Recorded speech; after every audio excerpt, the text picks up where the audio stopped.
Sabtu pagi orang tua Jessica sempat pamit dan menitipkan rumah mereka yang kini tidak berpenghuni. Usai ditangkapnya Jessica Wongso oleh Subdit Jatantras Polda Metro Jaya di kawasan Mangga 2, Jakarta pagi tadi, kini rumah orang tua Jessica di kawasan Sunter nampak kosong. Berdasarkan informasi dari Ketua RT, sejak hari Kamis pekan lalu, orang tua Jessica, Imelda dan Winardi Wongso sudah meninggalkan rumah mereka di Jalan Selat Bangka, Sunter. Winardi, ayah Jessica, sempat bercerita kepada Ketua RT, istri dan anaknya merasa tidak nyaman akan pemberitaan media dan memilih tinggal di hotel. Sejak penggeledahan oleh aparat pada Rabu pekan lalu, rumah mereka kerap didatangi wartawan. Nah, kalau kemarin ini sedikit kita mundur ya, ini ya flashback ya. Kalau nggak salah kemarin hari Jumat, terus hari Kamis, Jumat ya kemarin dia bilang, Jumat kemarin Pak Winardi bilang pagi-pagi ada permisi mau ke hotel. Dia bilang mereka merasa kurang nyaman. Terus saya bilang, Pak, Bu, bisa saya bantu apa Bu? Oh iya Pak Paulus, Pak RT kami mendadak ada urusan ya.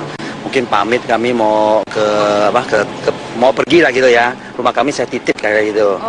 Oh saya bilang gini Bu, kalau titip Ibu titip dengan security juga boleh kan ya. Ya betul nggak ya Bapak ngomong sama security, kepala dandonya Pak kami pergi 1-2 hari, rumah mungkin kami kosongin, jadi tolong dijaga ya itu.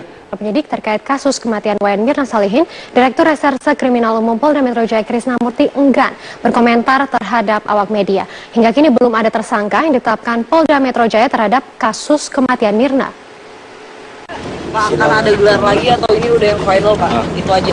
Usai menggelar rapat gelar perkara, di Reskrimum Polda Metro Jaya, Kombes Pol Krisnamurti meninggalkan Polda Metro Jaya pada pukul 12 malam. Tidak seperti biasanya, Kombes Pol Krisnamurti enggan menjawab pertanyaan media dan menolak memberikan pernyataan terkait kasus kematian Wayan Mirna Salihin. Ketika ditanya kapan akan menetapkan tersangka dan melakukan gelar perkara, Krisnamurti hanya meminta agar media bersabar. Hampir 1 bulan kasus kematian Mirna bergulir, Polda Metro Jaya masih belum menetapkan siapa tersangka yang menuangkan sianida dalam kopi yang berujung pada kematian Mirna. Sebelumnya, pada Jumat sore, penyidik Polda Metro Jaya merampungkan konsultasi dengan Kejaksaan Tinggi Jakarta terkait misteri kasus kematian Wayan Mirna Salihin.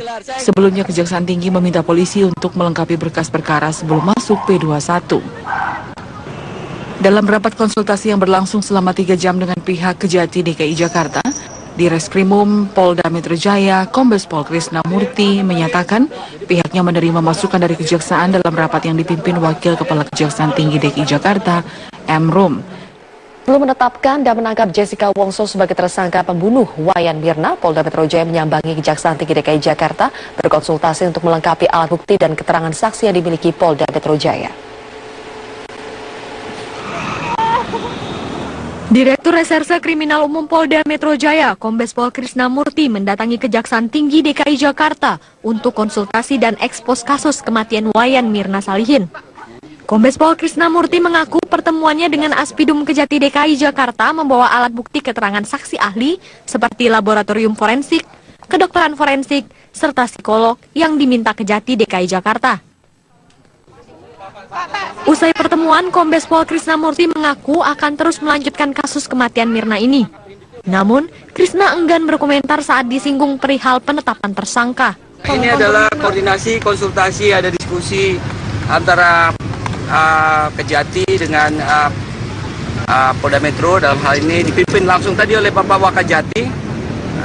Masukan-masukannya bagus dan lanjut dari masukan-masukan itu adalah ada bekal kami.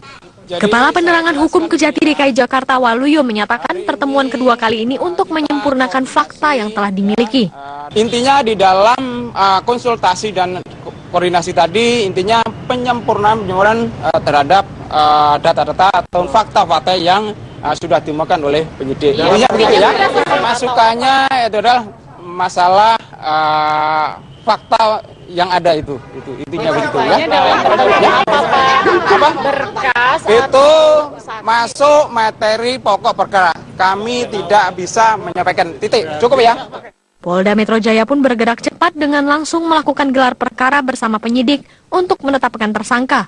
Polda mengaku sudah memiliki 4 alat bukti yang cukup untuk menjerat seorang tersangka kasus kematian Wayan Mirna akibat menegak racun sianida yang dicampur ke dalam minuman kopi pada 6 Januari lalu. Tim Liputan Metro TV. Pemirsa, Indonesia menjadi negara tujuan ataupun negara transit bagi para imigran ilegal. Di Kabupaten Bolaang Mongondo, Sulawesi Utara, ada 10 imigran ilegal asal Filipina yang baru saja diamankan. Egit Hapsari akan memberikan laporan langsung selengkapnya dari Makassar, Sulawesi Selatan. Ya, Egit, bagaimana terungkapnya penyeludupan 10 imigran asal Filipina ini? Elvita, penyelundupan 10 warga negara asing asal Filipina ini berhasil terungkap pada saat polisi dari Polsek Nuangan, Sulawesi Utara melakukan patroli di sekitar wilayah pesisir Desa Jiko Belanga yang ada di Kecamatan Nuangan, Kabupaten Bolaang Mongondo, Sulawesi Utara. Pada saat itu polisi mendapati 3 buah unit perahu nelayan, dan saat diperiksa ternyata 3 unit perahu nelayan itu berisi 10 orang warga negara asing asal Filipina, dan setelah polisi memeriksa kembali ternyata ke-10 warga negara asing asal Filipina itu tidak mengantongi dokumen legal seperti seharusnya, seperti paspor maupun visa untuk bekerja. Dan polisi pun langsung mengamankan ke-10 warga negara asing asal Filipina itu ke Mapolres Bolaang Mongondo, Sulawesi Utara yang ada di Kota Mobagu untuk memeriksa ke-10 WNA tersebut lebih lanjut. Selain memeriksa ke-10 WNA tersebut, polisi juga mengamankan 3 unit kapal nelayan bertonase kecil yang digunakan ke-10 warga negara asing asal Filipina itu untuk memasuki wilayah perairan Indonesia. Elvita. Ya, Egit, lalu bagaimana modus yang digunakan dalam menyeludupkan ke-10 imigran gelap ini? Dari hasil pemeriksaan sementara di kantor polisi, polisi menduga berdasarkan pengakuan dari ke-10 warga negara asing tersebut, mereka memasuki wilayah perairan Indonesia secara ilegal untuk tujuan bekerja karena ada salah satu pengusaha perikanan yang berniat untuk mempekerjakan para WNA asal Filipina ini. Namun menurut Kasat Reserse Polres Bolaang Mongondo, Sulawesi Utara, pihaknya masih terus memeriksa ke-10 WNA ini secara lebih lanjut dan lebih intensif untuk mendalami seperti apa modus dan juga motif kedatangan mereka secara ilegal melalui perairan di wilayah Indonesia. Namun polisi juga sudah menyiapkan sanksi-sanksi khusus bagi ke-10 imigran ilegal ini seperti Undang-Undang Keimigrasian, seperti kutipan pernyataan Kasat Reserse Polres Bolaang Mongondo, Sulawesi Utara berikut ini. Kita terapkan untuk Undang-Undang Keimigrasian. Ya. Jadi orang-orang yang memiliki paspor atau tidak, orang-orang yang memiliki visa, akan kita lihat dokumennya seperti apa. Apakah dia memiliki paspor, apakah dia memiliki visa. Kemudian visanya akan kita pelajari. Visanya visa apa? Karena untuk pekerja ada visa tersendiri. Ya, Vita, saat ini ke-10 WNA asal Filipina tersebut masih diperiksa lebih lanjut di Mapolres Bolaang Mongondo, Sulawesi Utara. Namun Polres Bolaang Mongondo sendiri masih terus bekerja sama dan juga berkoordinasi kepada sejumlah pihak, diantaranya ada Polda, Imigrasi, dan juga Konsulat Jenderal Filipina yang ada di Indonesia. Ovita. Ya, Egit Hapsari, terima kasih untuk laporannya. Kita beralih ke informasi terkait penjaringan bakal calon gubernur DKI Jakarta 2017.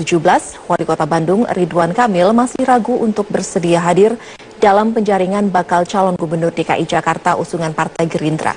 Sedangkan Basuki Cahayapurnama atau Ahok menyatakan siap menghadapi pemilihan gubernur tahun 2017. Hari Sabtu besok menjadi hari pemanggilan 8 penjaringan bakal calon gubernur DKI Jakarta 2017 yang diusung Partai Gerindra besutan Prabowo Subianto. Namun, Wali Kota Bandung Ridwan Kamil masih ragu untuk menghadiri acara tersebut karena banyaknya kegiatan dinas di daerah yang dipimpinnya. Emil, sapaan akrab Ridwan Kamil, masuk dalam penjaringan bakal calon gubernur DKI Jakarta 2017, disusul dengan calon lainnya, diantaranya Sandiaga Uno, Ahmad Muzani, Syafri Samsudin, dan beberapa kader lainnya. Saya cuma pengen tahu mereka maunya apa. Maunya ya nyalon. Karena bukan mengusung. Sebut mau itu gimana teknisnya, realitasnya seperti apa dan sebagainya. Jadi intinya saya adalah orang yang menghormati, orang yang mengundang. Saya akan respon semua yang mengundang. Direspon itu bisa secara fisik atau secara komunikasi lain. Pemilihan Gubernur DKI Jakarta 2017 ternyata sudah dipersiapkan oleh Basuki Cahayapurnama atau Ahok. Ada beberapa partai yang dipastikan akan mengusung Ahok sebagai calon Gubernur DKI Jakarta. Saya nggak tahu, Nasdem biasanya mungkin oke ya. Selama ini hubungan dengan Pak Surya Paloh juga baik, dengan para pendiri juga baik, ya kan. Terus Hanura juga saya hubungan dengan Pak Wiranto baik. Nah sebetulnya PAN juga saya hubungannya baik dengan ketumnya. Ya, PKB juga baik saya sebetulnya. Rencananya, pelaksanaan Pilkada DKI Jakarta 2017 akan dilakukan serentak dengan 101 daerah lainnya di Indonesia. KPUD DKI Jakarta sendiri pun akan memulai persiapan pelaksananya pada April tahun ini. Tim Liputan, Metro TV. Wali Kota Bandung, Jawa Barat, Ridwan Kamil enggan meninggalkan jabatannya meski banyak menerima dukungan untuk menjadi bakal calon DKI 1.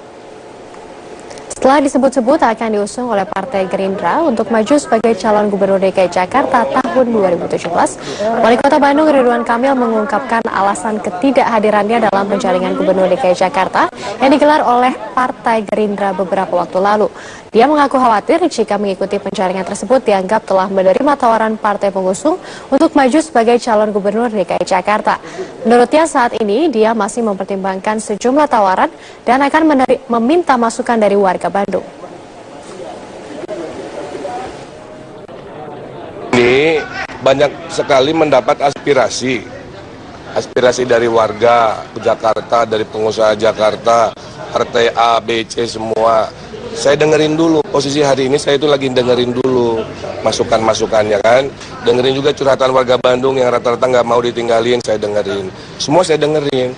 Lagi proses begini, penjaringan terbuka itu seolah-olah kan saya sudah ngambil keputusan. Padahal kan saya belum ngambil keputusan. Jadi kenapa saya tidak datang? Karena kalau saya datang berarti seolah-olah saya sudah ngambil keputusan. Padahal posisi hari ini saya lagi dengerin dulu.